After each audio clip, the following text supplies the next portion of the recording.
अस्सलाम जी, it's me dietitian सानी और उम्मीद करती हूँ कि आप सब लोग खैरियत से होंगे। अल्हम्दुलिल्लाह मैं बिल्कुल ठीक हूँ।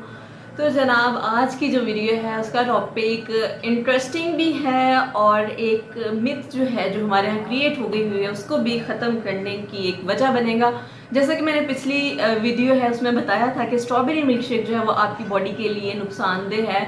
वो दो स्ट्रॉबेरी के अलहदा हेल्थ बेनिफिट्स होते हैं, मिल्क अलहदा होते हैं, लेकिन जब ये दोनों मिलते हैं तो जो वो एक ख़तरनाक चीज़ बन जाती है आपकी बॉडी के लिए। तो उसी तरह से एक और जो ड्रिंक जो हमारे यहाँ बहुत ही ज़्यादा कॉमन प्रैक्टिस किया जाता है पंजाब में, पाकिस्तान में, स्पेशली गर्मियों में और रमज़ान, जैसे कि आजकल रमज़ान चल रहा है तो बहुत सारे घरों में इफ्तार के टाइम पे वो चीज़ ज़रूर टेबल पर होती है और वो है दूध सोडा। हमारे यहाँ बहुत सालों से हमारे बड़े जो हैं वो भी ये इसकी कॉमन प्रैक्टिस करते रहे हैं कि जी दूध के अंदर सोडा मिक्स करके उसको पीना है। गर्मियों में पिया जाता है, रमज़ान में पिया जाता है।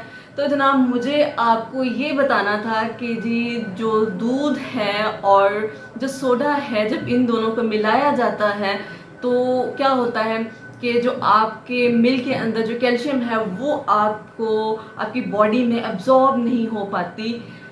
बेसिकली तो जो सोडा ड्रिंक्स होते हैं जिसमें स्प्राइट कोक की सारी चीज़ें आ जाती हैं, ये सारे के सारे बॉडी के लिए नुकसानदेह होते हैं इस लिहाज से कि वो आपकी जो बोन्स होती हैं उसके अंदर जो कैल्शियम के डिपॉजिट्स होते हैं उनको ख़त्म कर देते हैं और आपको बोन डिजीज़ की तरफ ले जाते हैं, जिसमें ओस्टियोपोरोसिस जो है वो एक बहुत ही ज़्यादा कॉमन प्रॉब्लम है। और बहुत सारे लोग जो हैं उनको ये प्रॉब्लम होती है ओस्टियोपोरोसिस की। उनकी बॉडी के अंदर, उनकी बोन्स के अंदर कैल्शियम जो होते हैं उसके डिपॉजिट्स ख़त्म हो चुके होते हैं, कम हो चुके होते हैं, इसलिए उनकी बोन्स जो हैं वो बहुत ज़्यादा नाजुक हो चुकी होती हैं और उनको फ्रैक्चर्स के ज़्यादा ख़तरे होते हैं। उनको ज़रा सी चोट लगने पर भी उनको फ्रैक्चर हो सकता है और ऐसा फ्रैक्चर होता है जो बाद में ठीक भी नहीं होता। उसको हील होने में भी बहुत ज़्यादा टाइम लगता है। तो जब सोडा के इतने ज़्यादा उसके नुकसान हैं, उसके बॉडी के ऊपर इतने हार्मफुल इफ़ेक्ट्स हैं, तो हम कैसे ये इमेजिन कर सकते हैं कि जब हम उसको दूध के अंदर, जो कि एक बहुत ही हेल्दी ड्रिंक है, उसमें मिक्स करेंगे, उसको पियेंगे तो वो हमारी बॉडी के लिए सही होगा। बेसिकली होता ये है कि जो सोडा ड्रिंक्स होते हैं उसके अंदर फॉस्फोरिक एसिड प्रेजेंट होता है और जो मिल्क होता है उसके अंदर दो प्रोटीन्स होती हैं, मेजर दो प्रोटीन्स होती हैं, जिसमें केजीन प्रोटीन आ जाती है और वे प्रोटीन आ जाती है।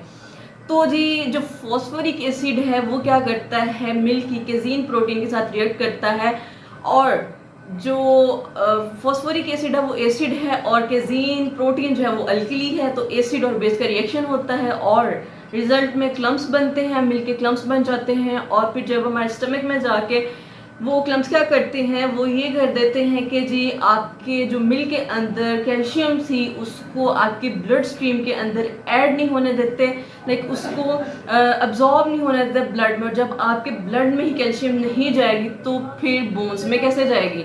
तो बोन्स में कैल्शियम नहीं जा पा रही होती और आपकी बोन्स जो हैं वो वीक होना शुरू हो जाती हैं। और बहुत सारे लोग कहते हैं कि हम दूध थोड़ा भी पी रहे होते हैं, लेकिन इसके बावजूद हमारी जो बोन्स हैं वो इतने नाजुक क्यों हैं, हमें ओस्टियोपोरोसिस का इशू क्यों है? तो वो बेसिकली ये जो अजीब सा कॉम्बिनेशन है इस वजह से है। तो आप कोशिश ये करें कि दूध के अंदर सोडा ऐड करने की बजाय आप उसमें वाटर ऐड कर लें, उसको लस्सी की फॉर्म में। पंजाब में बहुत ज़्यादा कॉमन होती हैं, तो आप लस्सी की फॉर्म में उसको पी सकते हैं। आप मिल्क वैसे पी सकते हैं, लेकिन अवॉइड करें, उसके अंदर सोडा मत ऐड करें। और क्योंकि सोडा वैसे ही आपकी हेल्थ के लिए नहीं सही होता, वो आपकी बोन्स के लिए बिल्कुल ठीक नहीं होता। इसके अलावा बोन्स के इशू के अलावा आपके जब कैल्शियम डिपॉजिट जो हैं वो कम होना शुरू होता है तो आपके मसल्स जो हैं उनमें भी प्रॉब्लम्स आना शुरू होती है। आप लोग अक्सर कुछ लोग जो हैं वो शिकायत करते हैं कि हमारे मसल्स में बहुत पेन रहना शुरू हो जाती है और जब उनको कैल्शियम उनकी डाइट में ऐड कर दी जाती है तो वो ठीक होना शुरू हो जाती है, उनकी जो मसल पेन है वो कम होना शुरू हो जाती है। तो जब आपकी बॉडी में से कैल्शियम के डिपॉजिट्स जो हैं वो कम होना शुरू हो जाता है तो आपको मसल्स के इश्यूज़ भी आते हैं, आपको बोन्स के इश्यूज़ भी आते हैं। तो अगर आप इन सारी प्रॉब्लम से बचना चाहते हैं तो कोशिश करें कि आप मिल्क और सोडा के कॉम्बिनेशन को अवॉइड करें। तो ये बहुत ही ज़्यादा प्रैक्टिस की जाती है और लोग अक्सर कह देते हैं कि जी हाँ हमारे तो बड़े जो हैं वो भी पीते रहे, उनको तो कभी कोई प्रॉब्लम नहीं हुई। तो देखिए जी, वो जो थे ना, जो हमारे बड़े थे, उनमें कैल्शियम के डिपॉजिट्स ऑलरेडी बहुत ज़्यादा अमाउंट में पाए जाते थे। वो सिर्फ मिल्क और सोडा इनका कॉम्बिनेशन ही नहीं पीते थे, वो वैसे भी मिल्क का इंटेक बहुत ज़्यादा रखते थे और उनकी हड्डियाँ मजबूत थी। आजकल हड्डियाँ मजबूत नहीं है, क्यों? क्योंकि पहले वक्तों में इतनी कोक और इतनी स्प्राइट और इतने लाइक ये सोडा ड्रिंक्स का इंटेक नहीं किया जाता था। अब तो घरों में लाइक कोई फ्रिज ऐसी नहीं होती है जिसके अंदर कोक ना पड़ी हो, स्प्राइट ना पड़ी हो।